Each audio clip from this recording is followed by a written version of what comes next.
The presenting sponsor of Rates and Barrels is Topps.com and Topps Project 70. Topps is celebrating the 70th anniversary of its very first baseball card design with a new program that pushes boundaries while paying homage to the company's heritage. Project 70 has brought together creators of all kinds for this extraordinary set.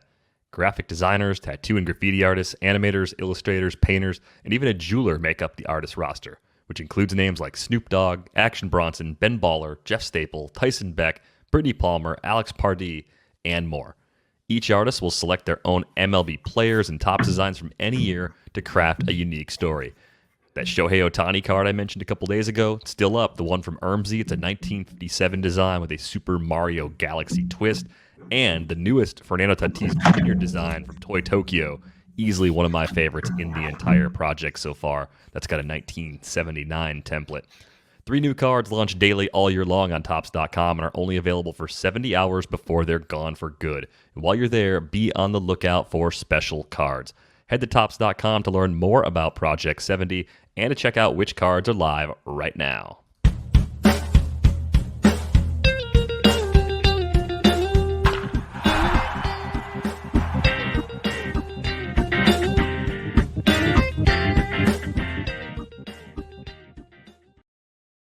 Welcome to Rates and Barrels, presented by Topps. Check out Topps Project 70, celebrating 70 years of Topps baseball cards. Derek Van Riper here with Eno Saris. It is Wednesday, August 25th.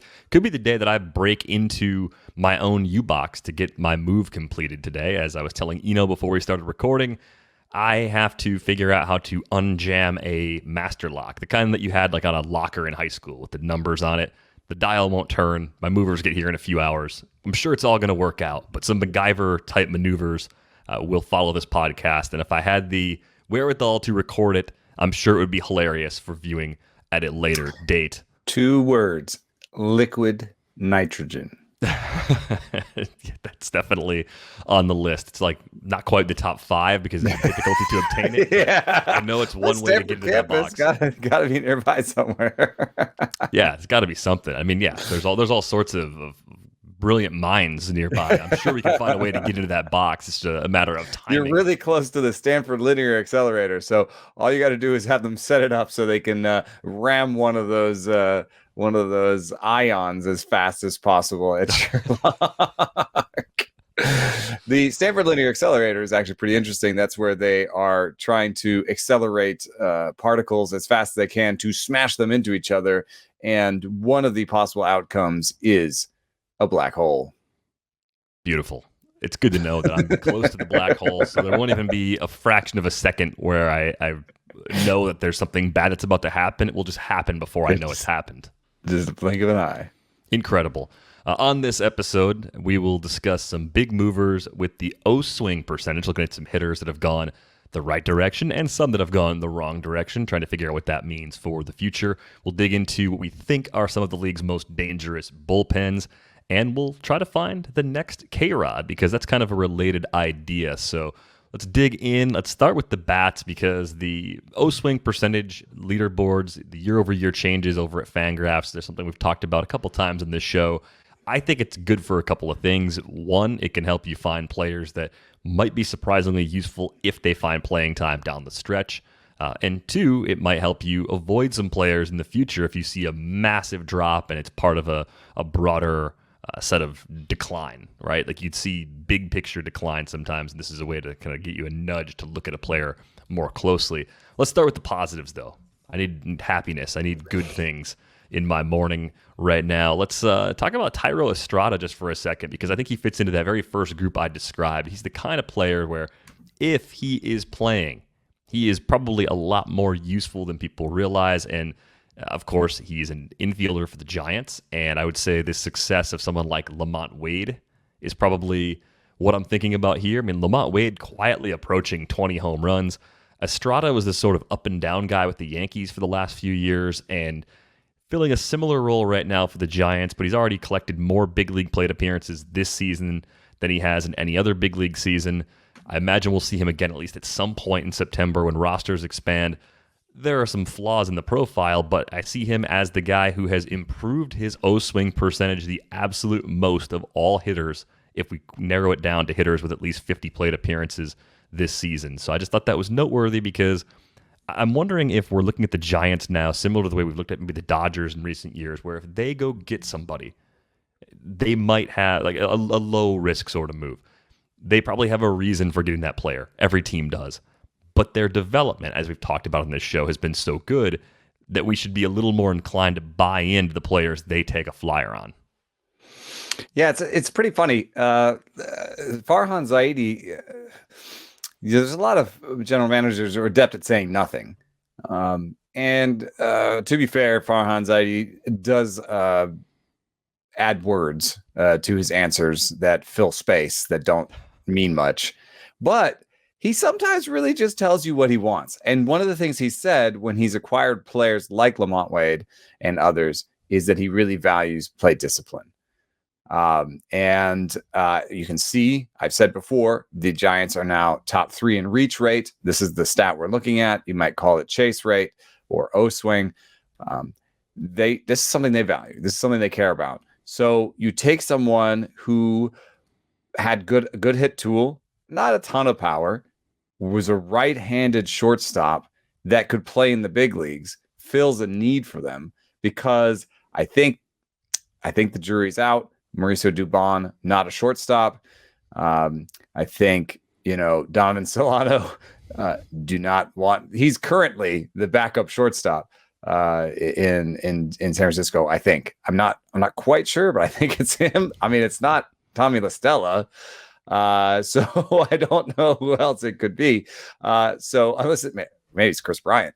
In any case, he is, I think, also interesting because he's a lock for one of the 2 spots when September expands. And it's funny because we're going to talk about this all throughout the show.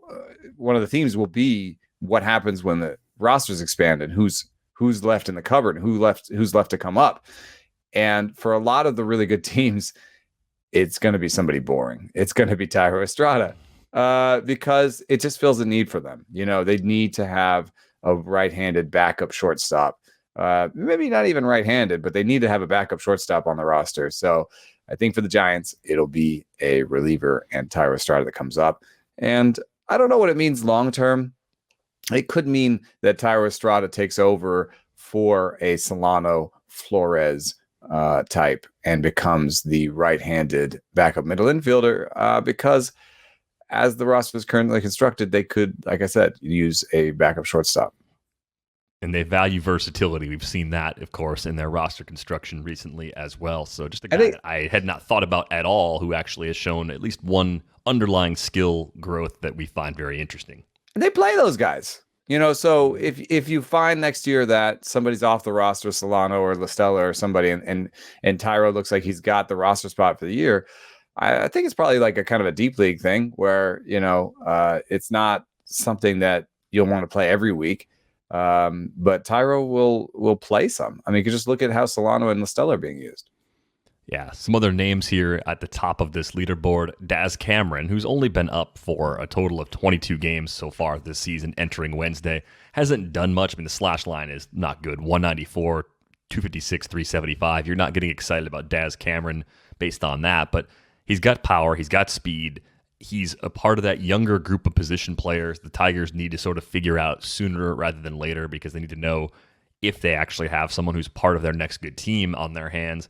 I don't know if that's any sort of advice to go after Daz Cameron, but I would say it's advice to keep an eye on what happens the next couple of weeks now that he's healthy again, because there might be a little more there than the surface numbers would indicate. I don't know if there's anything more you want to add to him, but we're kind of hitting on 2 very, very deep league fringy sorts of guys because, again, these are the kinds of guys that can show this growth on a pretty small level but have it be somewhat meaningful if things start to fall into place otherwise.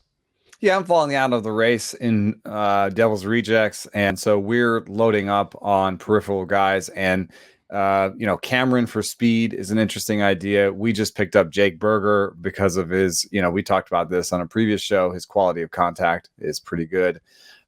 So a lot of times you're just looking for a player like this, and for what it's worth, coaches in big leagues tell me this is the type of player I want. I want a player who someone else might be saying is quad A, because that person has a high floor. That person is really close to the big leagues. And I think maybe I can, as a coach, give them that one little tweak that makes them a major leaguer. So I think Daz Cameron fits that bill, where he's right there. It might not work out for him, but he just had the best year in the minors that he's ever had. And he's got opportunity, and the team has a need at his position. So it may work out. Yeah, speaking of maybe quad A types, Josh Van Meter pretty high up on this list. 10.6% improvement in his O swing rate from last season to this season. I would say Van Meter kind of fits into the could we find the next Ty France sort of conversation, right? Like the guy that bounced around in the minors for a long time, was up and down a little bit at the beginning of his career, didn't even have a spot when he first broke in this year. Looked like kind of more of a bench player, but now after all the trades they made in Arizona, getting that prolonged run of playing time, there is power, there is speed, there's pretty good play discipline too. It really comes down to how much lower he gets the K rate, because he had 28.2% so far this season. Didn't have major K issues though in the minors, and even when he debuted, or even his first time, his debut back in 2019 with the Reds, 21.5%. That offers I think a glimmer of hope as well. So I think he just does a lot of things well. Versatile enough to hang around, and on a bad team especially. The Mariners are not a bad team. That's one of the big surprises of this year. On a team with opportunity, which I would say Arizona absolutely is going into 2022, a player like Josh Van Meter can find his way to 500 plus plate appearances pretty easily. Yeah, there's not really a lot of pressure on Arizona to bring Asdrubal Cabrera back, I don't think. And there's not really a player that's beating down the door at one of those infield positions. So I think it's fair to assume that Rojas and Van Meter might be the penciled-in starters at second and third this year. The only question is, from our conversation last week last pod about Dalton Varsho, does Dalton Varsho push Ketel Marte to second or third, and Rojas, and that costs Rojas or Van Meter's spot? However, I think being the fourth infielder these days, that kind of dovetails with our conversation about what teams are doing now to load manage and to keep their position players healthy. I do think that like being the fourth infielder is more useful in more leagues than people realize. So I would guess that the worst case scenario for Van Meter is he's the fourth infielder. And maybe it's a bias because I play in deep enough leagues where a lot of the fourth outfielders and fourth infielders are meaningful. But they're also just one injury away from starting. So it is something, if you're in the shallower leagues, you should remember the name.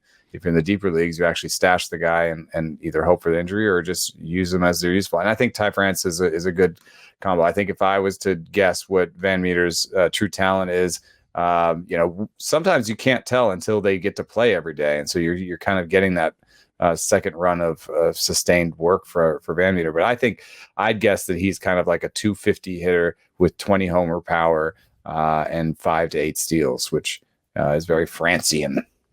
It plays, especially at the price that he'll go for in 2022 drafts. Some bigger names, though, that are on this list. Byron Buxton, who I think we talked about last time because he had just gone on the IL, I think the first time we looked at this leaderboard, and of course has missed a lot of time since then, so not much has changed. But obviously a big part of what he's been doing with year-over-year improvement is becoming more selective at the plate, and of course hitting the ball a lot harder each year as he makes more and more contact. So nothing to really add, I think, for me on Buxton just yet. I'm believing this version of him more and more because of underlying changes like this one.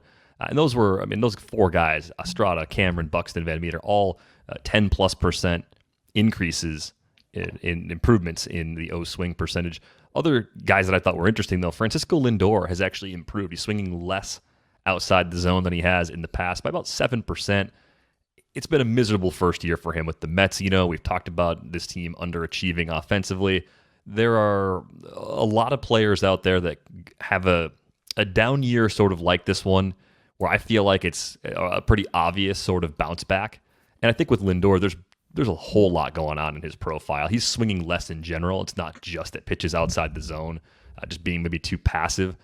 I still see a ton of good in this profile, and I think he makes sense as one of the more obvious rebound candidates for next season of these struggling early round guys that we've seen this year?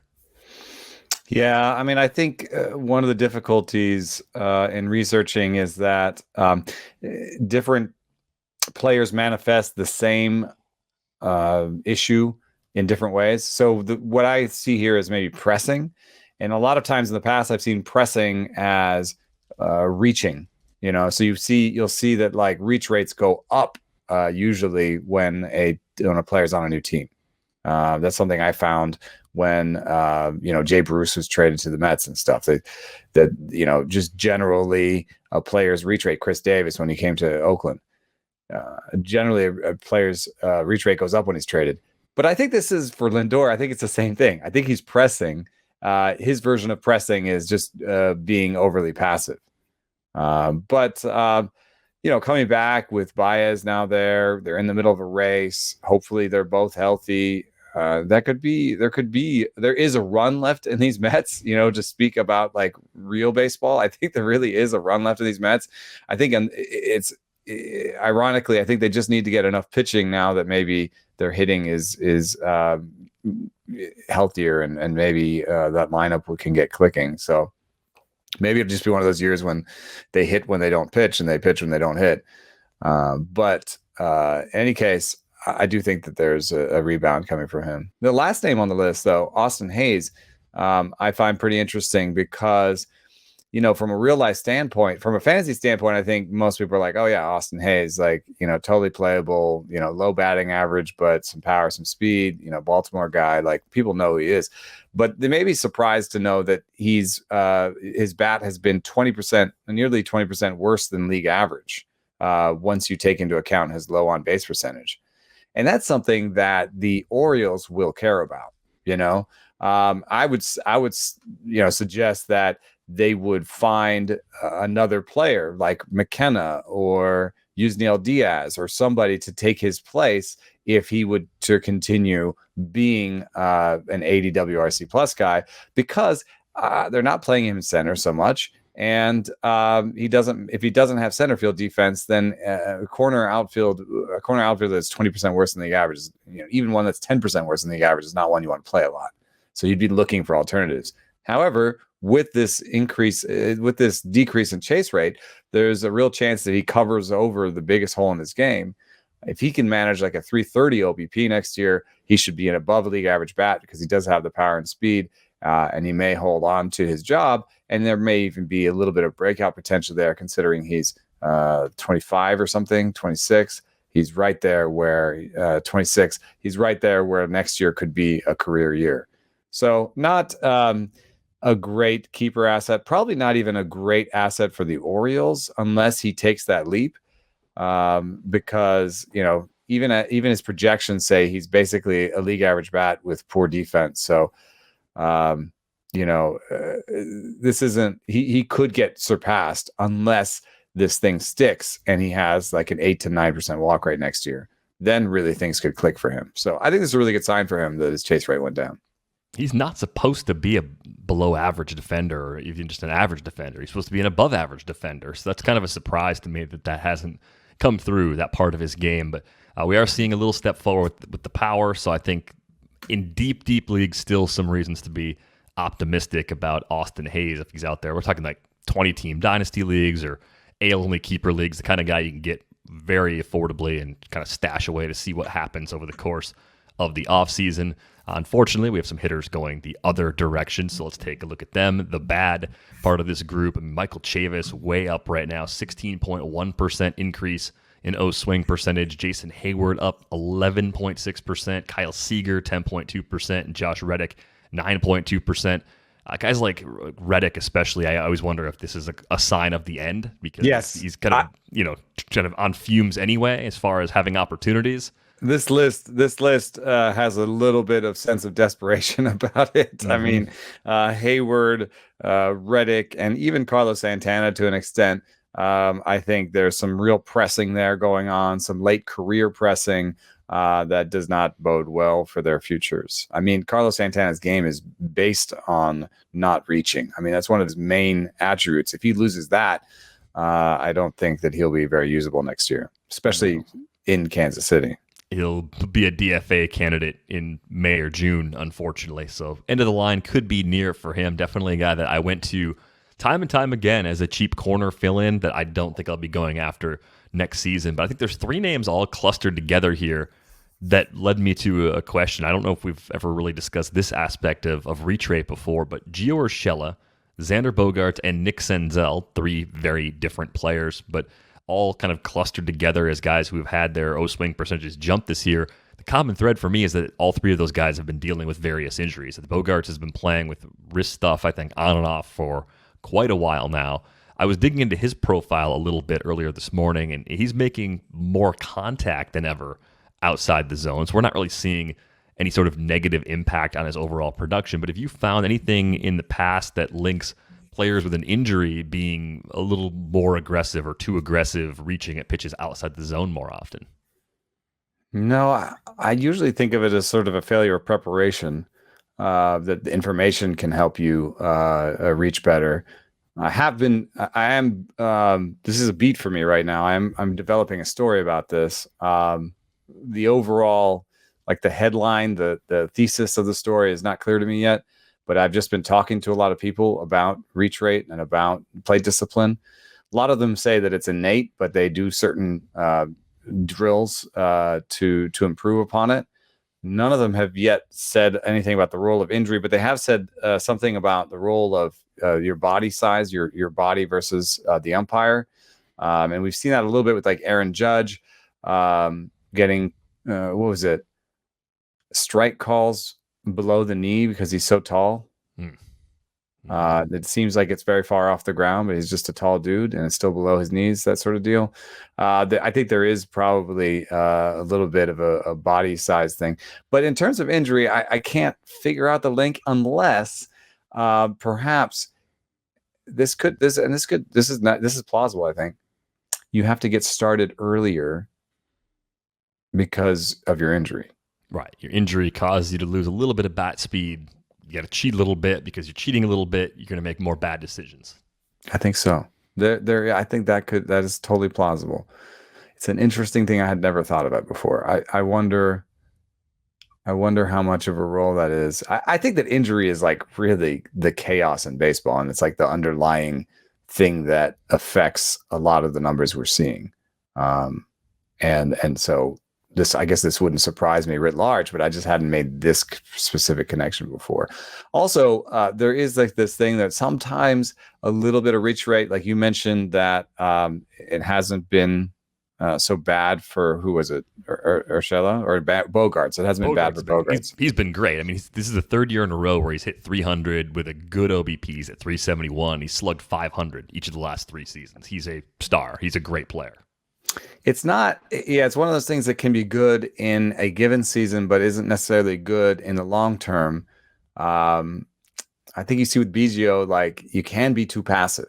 With Kevin Biggio, I think you can be too passive. So some players can find some value in being more aggressive. I just don't think it's good for you long term to increase your reach rate because we know how contact outside the zone ages. So I would say for Bogaerts, it's a good short-term thing, but maybe not a great long-term thing. Yeah, I kind of want to keep an eye on how that goes for him next year to see if this is more of just an adjustment to how he's being pitched or the result of the injuries we talked about before. I think I'd be more worried about someone like Gio Urshela, who doesn't have the lengthy track record of big league success, right? That 2019 season, now that we know so much more about that year, the year of the rabbit ball, and how that would have impacted offensive production in such a profound way, I'm a little more quick to bail when it comes to a player like that showing that much of a drop-off. And I think in the case of Urshela, we're seeing a huge uptick in strikeouts. He's striking out more than ever, a 24.8% K rate from him. The increase in walk rate we saw last year, that's gone. He's kind of back to his pre-2020 levels.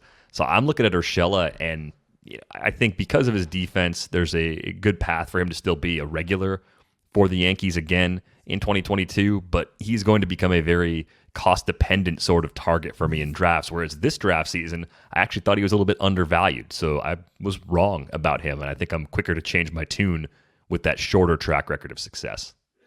Yeah, I've had him on my labor squad this year, which is struggling around second or third in the league. I don't think I'm going to win. Ian Khan, our teammate there, is looking like he's running away with it. I have noticed these trends since I've been rostering him. I was super excited to have him on my team. Sorry, because I thought he would hit 300. I think his days of hitting 300 are over, and I don't want to get too,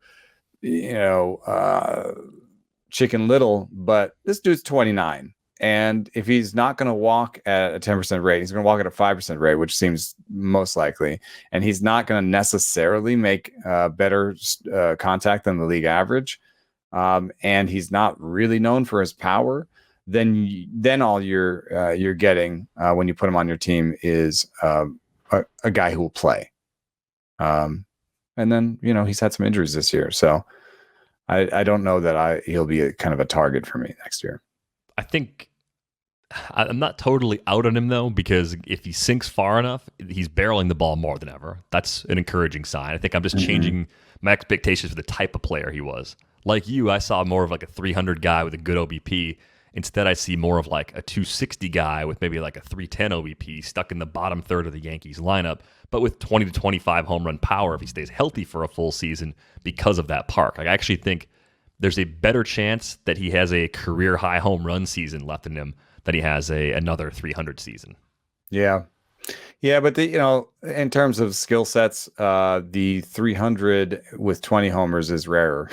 Mm-hmm. And that was a little bit more worth chasing. Now it's a little bit more like, okay, if nobody else wants him, I'll take him. Especially since the Yankees are such a good team that he should have good runs and RBIs. Last guy I want to get to is Nick Senzel. We found out soon after he was brought back from the IL, they were going to option him. They reversed the option and put him back on the IL. He still had some fluid on his knee, and it's just been another miserable lost season for him just on the health front. I mean, we're talking about a guy now who debuted in 2019. He's been in the big leagues for parts of 3 different seasons, and he's got about 1 full season's worth of plate appearances. And it's really not bad. 15 homers, 18 steals. That gets you pretty excited. The slash line, a little less so. 246, 308, 396. That's a little easier to find, of course. Where are you at on Senzel? Like, I have a hard time even buying anything in the underlying numbers with him just because of the plate appearances he's had. I wonder how many of them have even come at full health. Yeah. But I also wonder how much that deteriorating health will affect one of the best skills, his stolen base total. From a fantasy standpoint, he had his 14 steals in 2019, and since he's had 4, and he's been caught 6 times. So I think going forward, I wouldn't necessarily project him for a lot of steals, especially if he's draining fluid from his knee. Yeah. And so there's always a chance that this guy stays healthy and has maybe a 275 year with 15 to 18 homers and 5 steals, maybe 8 steals. But the dream was to chase him and maybe get a 2020 season out of him, and I'm not sure that's there anymore. No, I think it's fair to downgrade the speed expectation. I still think he's going to hit if he ever has health behind him, though. I still believe in the bat, even though I don't think he's going to be as fun of a fantasy player as we once thought. So we'll see where things go for him. I imagine he'll get buried in ADP. He'll be the kind of guy that goes outside the top 400 probably in draft champions leagues for the early part of draft season. So maybe we're stashing away just to see kind of. Well, I like that too, because there's sometimes, depending on the rules and, he could also add eligibility over the year. I mean, there's still like this whiff of like, where is he going to play? Right. I mean, even with these concerns about the speed possibly being kind of taken away from the offensive part of his profile, he is very athletic and can play all over the place reasonably well. So like they'll find a spot for him if he's healthy enough to play and able to hit. But it was weird to me they were sending him down to AAA instead of fitting him in at least as a semi-regular for the stretch run before they had to reverse that option. Let's get to some bullpen analysis, though, because I think this is a good time of year to check in, set some expectations. And Under the Radar on Tuesday, Ian was kind of openly questioning how good the Rays bullpen is, and my stock response was they're just always good, even when the names don't look good on paper. Like that's just what they do. They always find a way to kind of cobble it together, give you a bunch of different looks, find guys that throw harder than you realize, find guys who are failed starters, find guys who failed in all different ways, and they throw it all together. And by the time you get to October, it just sort of works. And I guess I wasn't too surprised to then go to the WAR leaderboard just by team and just see like, which team's relievers have created the most WAR. The Rays have actually done that. Now, it should be noted, they have the second most relief innings in the league. You throw more innings, you're going to pick up more WAR. So just pointing that out. But there's also players that accrued that WAR that are no longer there. Right, the guys that are hurt. So it's not the best way to look at it. But and traded, or traded and hurt in the case of Diego Castillo. Right. Yeah. I mean, there's tons of turnover in that pen all the time. But I guess it's still to me kind of validated the idea that they're finding a way to make it work even with all of the changes, but they're always in flux in that aspect of their roster. They're always changing things. They're always dealing with injuries. I'm going to play the role of Ian here. I think Go for it. I think I agree that I think it's almost problematic for a team this good to have this kind of bullpen. I think Kittredge is good, and Chargewad is good, and Thompson's all right. I like Rasmussen a lot, but he just threw 5 innings. I think he might be a starter. So surprised to see that, by the way. I was a little surprised to see that. And then the reports from the minor leagues are not good on Nick Anderson. He's sitting 92. And that's they're not going to get it done. I think that velo is even more important in the postseason. And I just don't see velo here. So I did want to, and this was such a pain in the ass, I have to tell you. I don't want to do too much of how the sausage is made deal here, but if you're ever trying to do something about relievers around the trade deadline, because I'm looking at the last month of reliever stuff, it's not easy, man, because all these relievers really changed places. So I had to go through and change team names on all these guys to try and just figure out which bullpens had the best stuff plus and the best pitching plus over the last month. It's such a moving target. It was kind of tough, but I did a weighted approach. So it was weighted by appearances. So one relief appearance by some guy with great stuff wouldn't move the needle too much. Here is, drum roll, please. The top 5 in stuff plus. It's always, you can guess the number 1. It's always the same team. Brewers? No, that's good. I love it. Dodgers? Dodgers, yeah. I'm just messing with you. I know the Brewers are going to be favorable on this, though, because I'm looking at the leaderboard right now, and there's a name in Stuff Plus for the season who's second on that list as a reliever. Jake Cousins. And love me some Jake Cousins. No one outside of Milwaukee or Wisconsin or Brewers Twitter is really on Jake Cousins. Yeah, I love Jake Cousins. I, in fact, for some reason, know the guy who trains him in the offseason and talk with him fairly regularly. So shout out to Randy if he's listening. Dodgers first. This is surprising to me, man. Blue Jays second. Back to not surprising. White Sox, Yankees. Here's another surprising one. Mariners fifth. Houston sixth. Then we got Atlanta, St. Louis, Boston, Milwaukee. So that's the top 10. But stuff is not everything. So let me now sort it by pitching. While you're doing that, by the way, the other teams in the top 5 in reliever WAR to this point in the season, Yankees, Mariners, Dodgers, White Sox, I think you named all 4 of those teams. Yeah. The Rays are the only one that weren't in there. Yeah. The Rays are looking very close to average. Yeah, I mean, their stuff plus over the last month has been 101, and their pitching plus out of the bullpen has been 101. So they're more above average than anything. A couple names jump to the top of the list if you just do pitching plus. Dodgers still first. Seattle bumps up a little bit. The Giants are third despite more mediocre stuff. And I think that tracks. If you look at that Giants bullpen, it seems like they've made a bet on command out of the bullpen, which is very strange. That is not something people do. And if you just look at their K minus BB and their home runs, they don't have a good strikeout rate, but they have one of the best walk rates in the big leagues. And they also keep the home run rate down, which you would say, okay, well, home park and all that stuff. But I think it's actually somewhat due to their command. So it's possible the Giants have a top 5 bullpen. Is this why they didn't, go out and get anything more than Justin Wilson?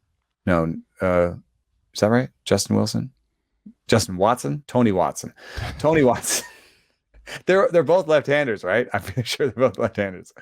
Anyway, Tony Watson, that is the only thing they got. The Padres show up as 4th, and Houston shows up as 5th.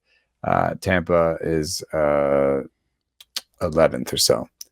So I don't know. I think that there's a real issue here. There is a very interesting one-person solution that may come up in a second.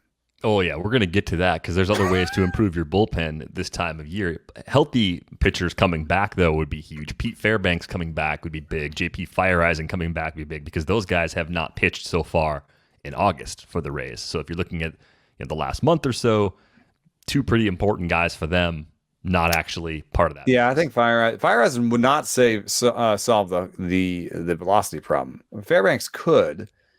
I don't like hearing shoulder associated with a pitcher I'm waiting on. So I have been staring a hole into Fairbanks' roster spot on a couple of my teams for like a week now, just being like, am I wasting my time here? I do wonder about that, but there is also the K-Rod loophole. Yeah, the K-Rod loophole, I think, was inspired by an email that we're going to get to later.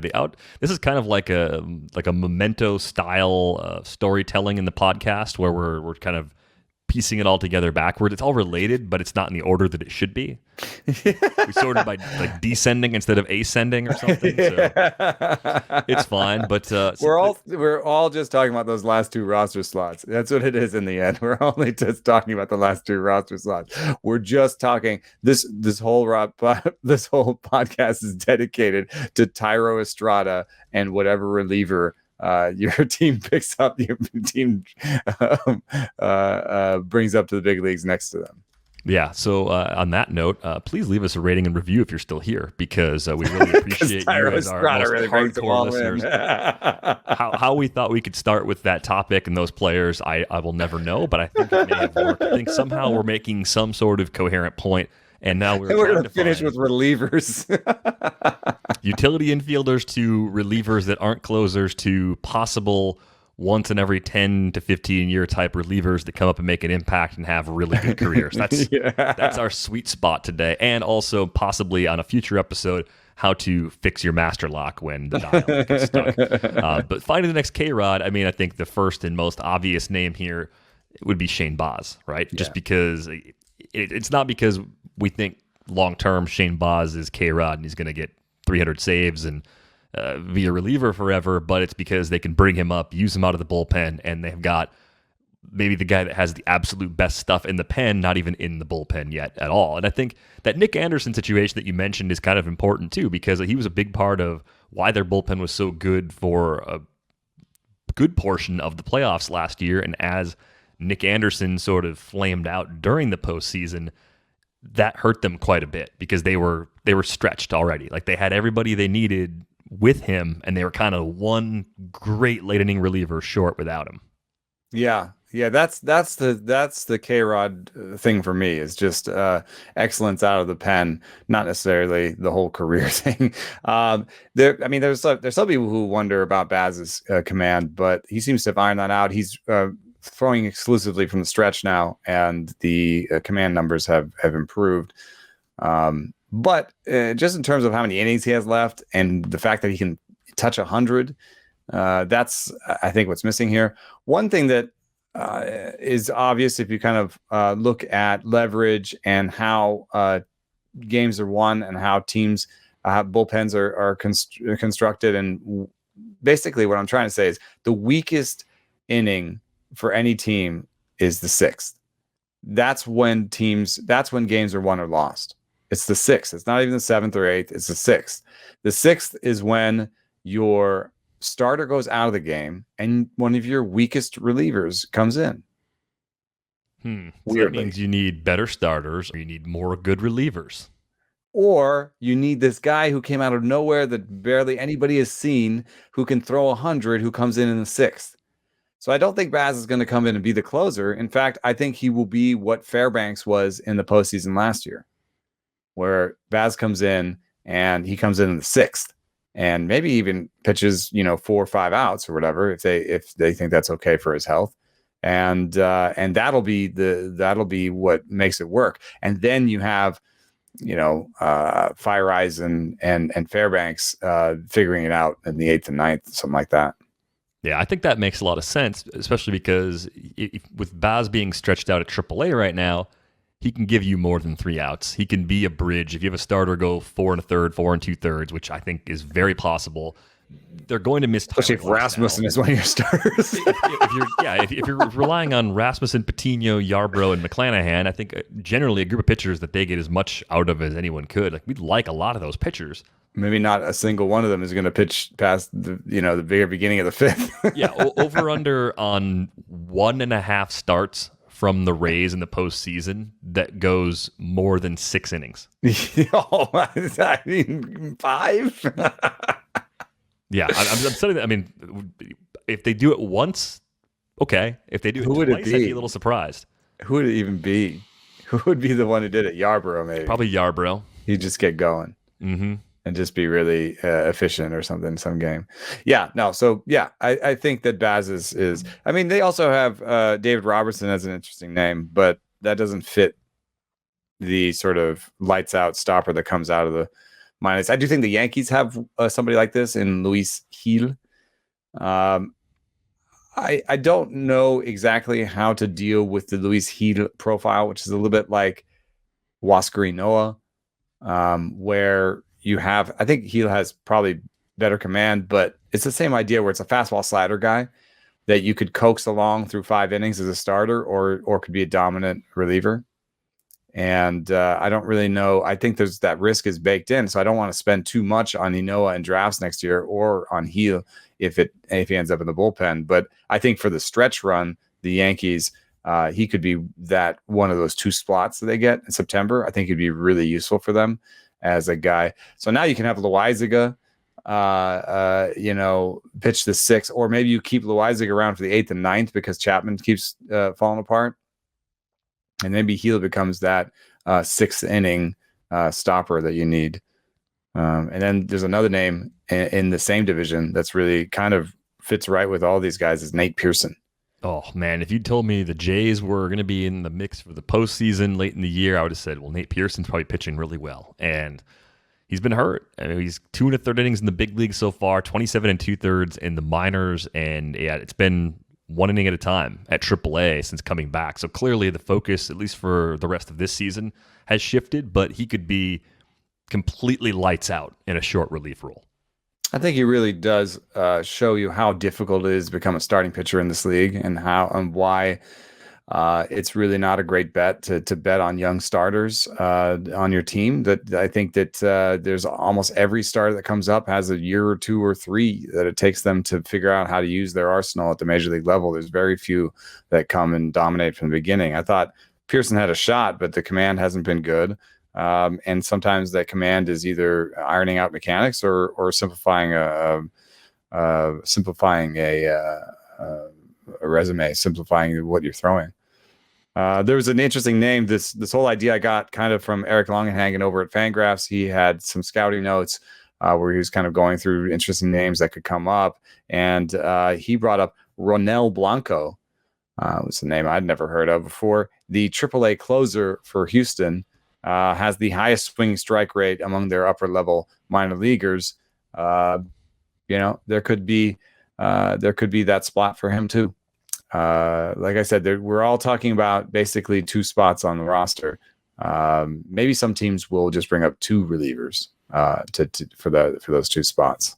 Right. And that makes a Blanco lot of might be the sense, kind of too. guy that throws the sixth inning a lot. I mean, he could be this year's Inoli Paredes, right? The guy that you're like, oh, look at this dude who's coming out And Paredes himself is struggling a little bit with the command in the minor leagues right now.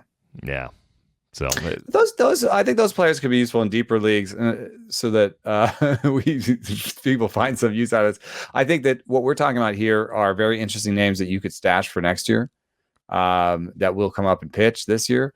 They're also very likely to have the dual designation SPRP, and they will, for deeper leaguer people, if they're pitching the sixth, they will pick up some wins. So I know it's not super exciting to talk about Jacob Webb, or I don't know who this guy is. Luke Barker. Luke Barker? Yes, I think he's a Brewer. Really? Yeah. Yeah, 29-year-old at AAA. Really good results everywhere he's been. And no notes. Who is Luke Barker? Is this dude throwing like 85? Does anybody know anything about Luke Barker? I'm going to go find out something. Well, how about this him. one? How about this one? Arodys Vizcaíno, baby. He's back? He's back. No. And he's with the Mets, and the Mets could use him, I think. The Mets and the Jays are tanking so hard right now in terms of their playoff odds, though. Like, they're under 10%. I think the Mets and Mariners are nearly equal in playoff probability right now, according to Fangraphs. Like, that is something I did not expect to say even 2 weeks ago. Yeah. Yep. And the Mets, as much as they spent and traded for pitching depth, have really seen that fall apart. Jordan Yamamoto hurt. Joey Lucchesi hurt. Tyler Maygill has been good. A little bit spotty recently. I still think he's a long-term major league starter. But they still need more, and they don't have any more. There's nothing in the cupboard anymore when it comes to starting pitcher. I mean, I Franklin Colomb is maybe interesting, but I don't think he's ready this year. So, yeah, I think the Dodgers may have an interesting guy in Andre Jackson. Well, we saw him come up and flash a really nice changeup, a power changeup that he would actually throw front door. And I think they could bring him up and maybe Duffy. That'd be an interesting righty-lefty usage of those extra two roster spots. I think if you have the versatility that the Dodgers have on the offensive side, then you can use those two roster slots on pitchers. And if you did a righty-lefty thing with Andre Jackson, Andre Jackson is a righty, isn't he? 99% sure, yes. I would not use a lifeline if this were a Who Wants I to Be a remember Millionaire seeing situation. a power changeup, but was it lefty on lefty? No, it's a righty. Okay. I think that might be an interesting use of those roster slots to have guys with some length in Andre Jackson and Danny Duffy, but also righty lefty. So I think that's something that might happen. I was looking at the Padres situation, and I came up with a guy, Steven Wilson, who has good extension and can hit 97. And that's about all I got. The Giants have a guy who hit 1049 in the minor leagues this year, Camilo Doval. He also no command, but he reminds me a little bit of Clase. That's so it's with some movement. It's not. It's a 101 mile an hour cutter kind of deal. Yeah. It's triple digits with movement, not just triple digits and flat. Yeah, I don't know why it doesn't work for him to just throw to the middle of the zone. Stuff Plus loves him.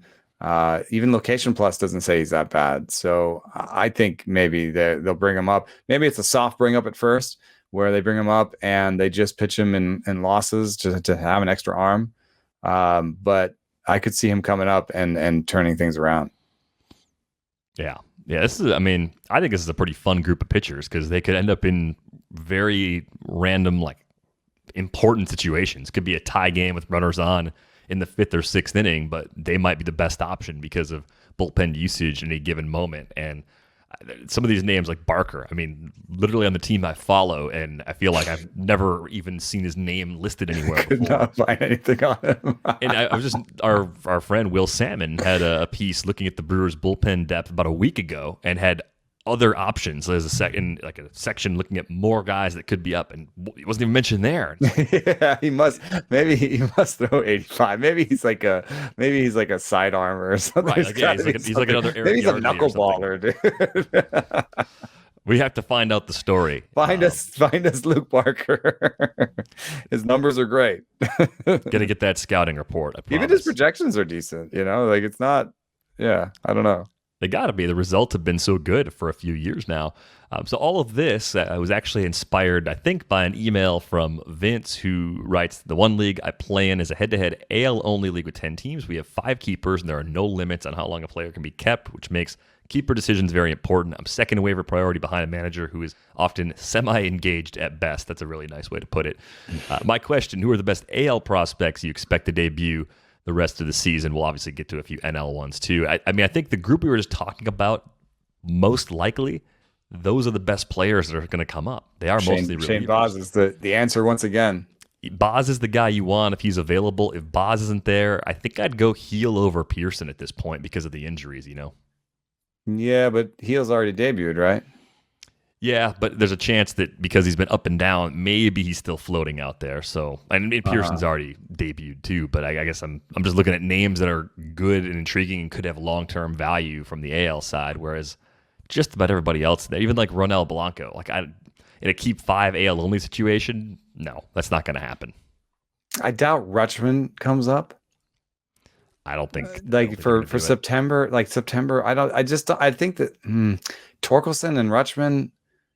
Do you think they come up? No, I don't. I don't think we see Witt. I don't think we see Julio Rodriguez. But they're a AAA. We used to do this, right, where they come up in September. However, we also used to have more than 2 roster slots, I guess.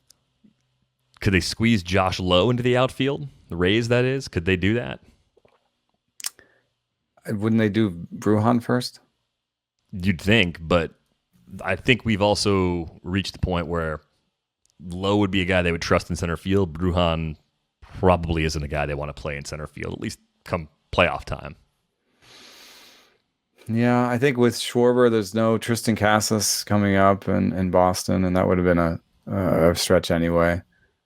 I think this 2 roster slot rule is really going to hurt that September call up idea.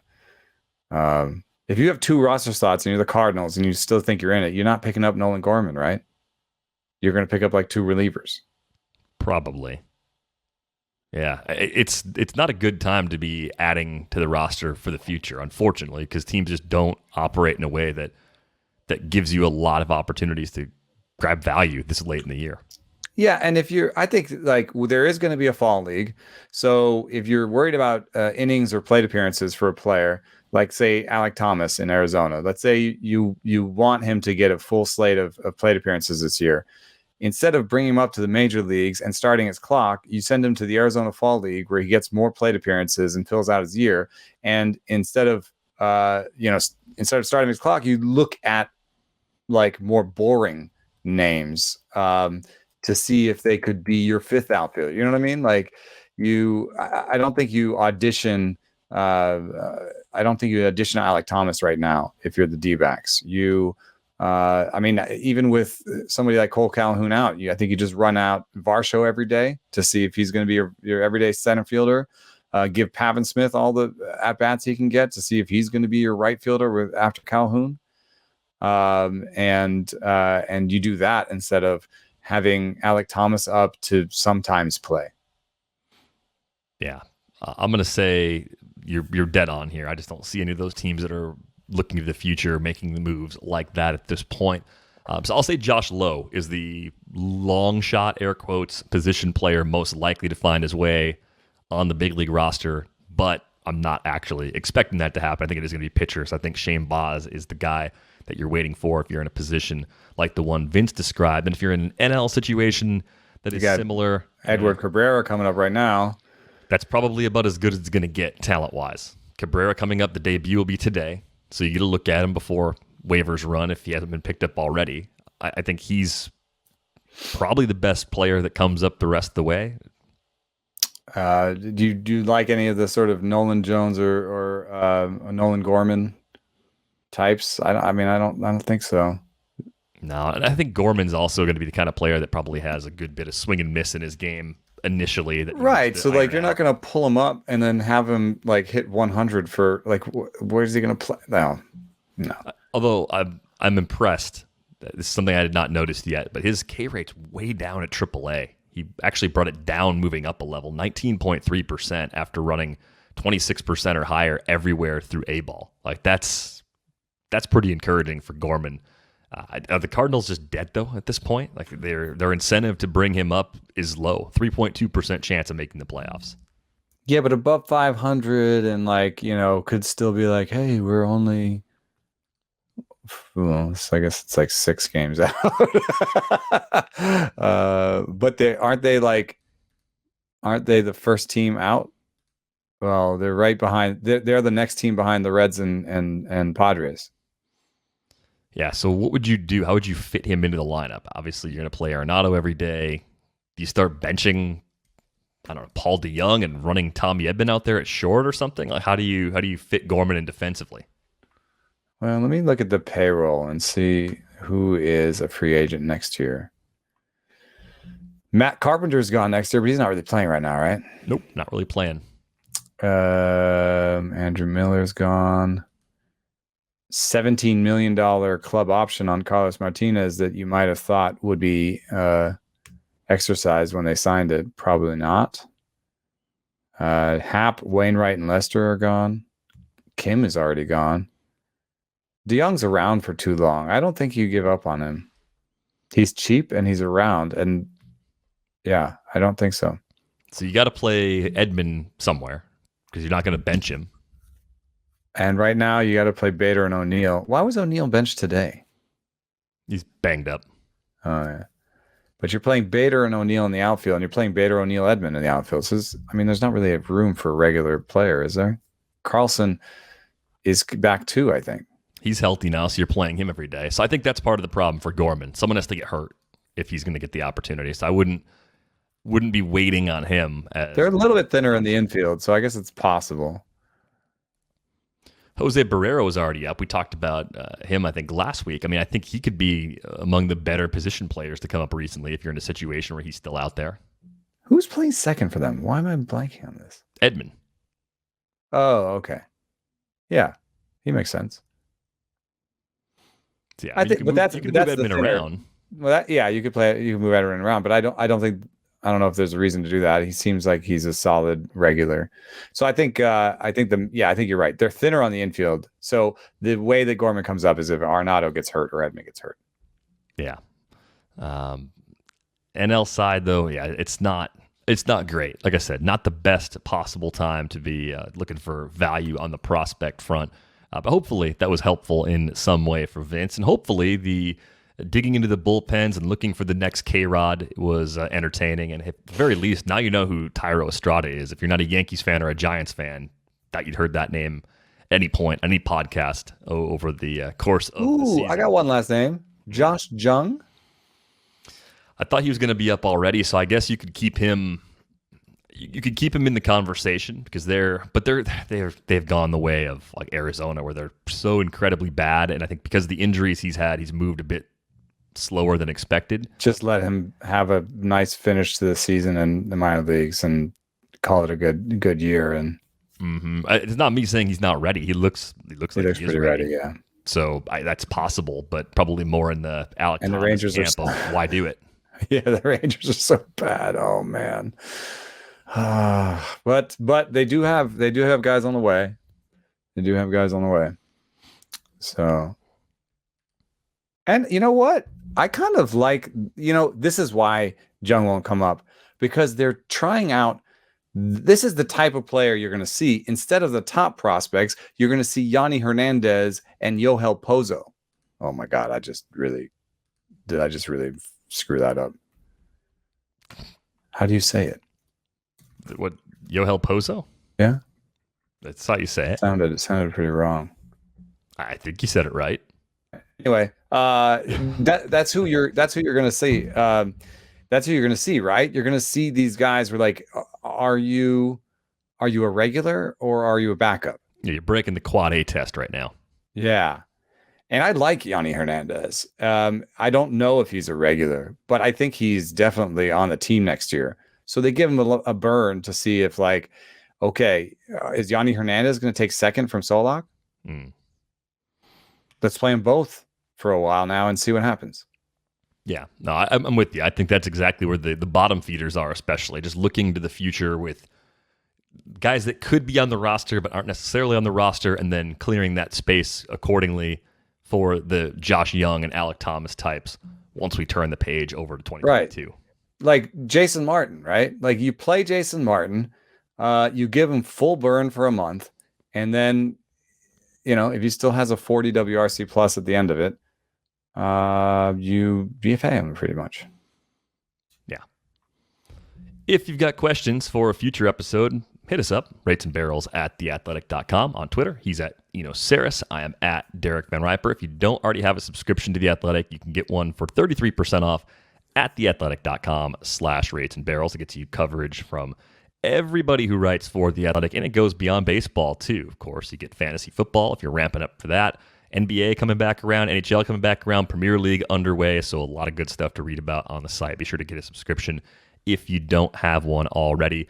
That is going to wrap things up for this episode of Rates and Barrels. We are back with you on Friday. Thanks for listening.